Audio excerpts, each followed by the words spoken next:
Halo, selamat malam semuanya. Saya Muhammad Haikal Fikri, reporter pada malam hari ini.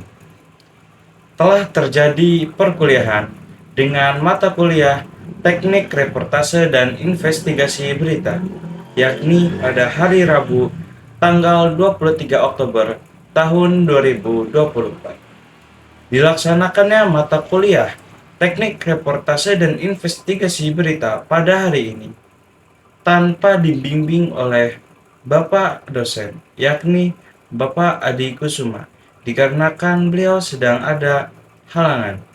Kemudian, setelah itu, para mahasiswa mengambil alih, yakni yang dikoordinir oleh Kosma, dilaksanakannya presentasi makalah oleh kelompok 3 Teknik Reportase dan Investigasi Berita, yang mana judul daripada makalah ini adalah Jurnalisme Investigasi, Sejarah, Tahapan, Prinsip, dan Perbedaannya dengan Jurnalisme Lain.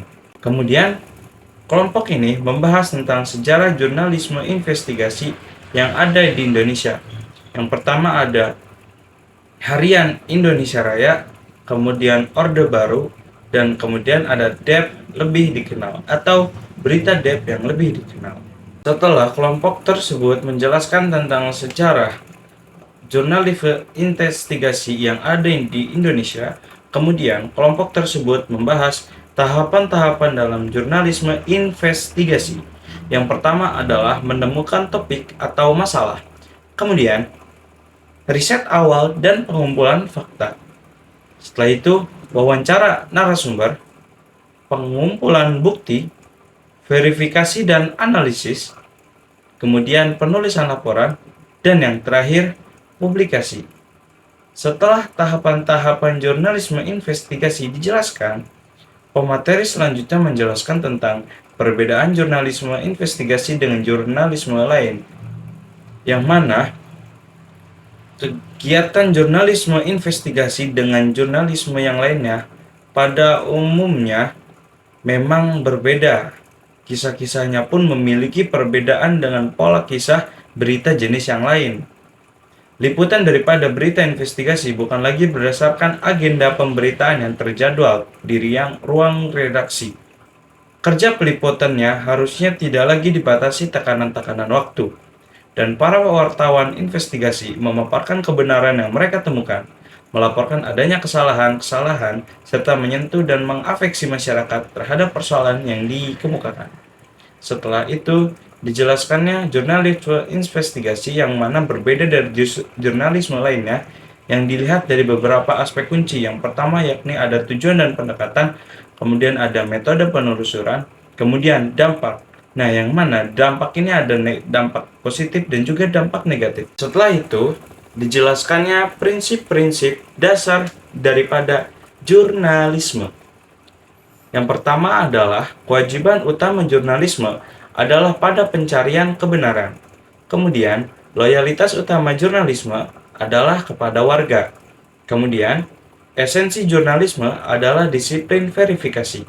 Kemudian, jurnalis harus tetap independen dari pihak yang mereka liput. Tidak boleh seorang jurnalis berpihak kepada pihak yang memberikan mereka suap. Kemudian, jurnalis harus bertindak sebagai pemantau independen terhadap kekuasaan. Kemudian, jurnalisme harus berupaya membuat hal yang penting. Itu pun harus menarik dan relevan. Kemudian, jurnalis harus menjaga berita dalam proporsi dan menjadikannya komprehensif. Dan yang terakhir, jurnalis juga harus punya kewajiban terhadap nurani. Setelah dijelaskan prinsip-prinsip dasar jurnalisme, saat ini dijelaskan kembali prinsip-prinsip dasar daripada jurnalisme investigasi. Nah, yang pertama ada sistematis, kemudian logis, kemudian objektif, kemudian legal, kemudian ilmiah, kemudian efektif, kemudian jaringan atau networking, kemudian kompeten, kemudian kerahasiaan, dan yang terakhir independen.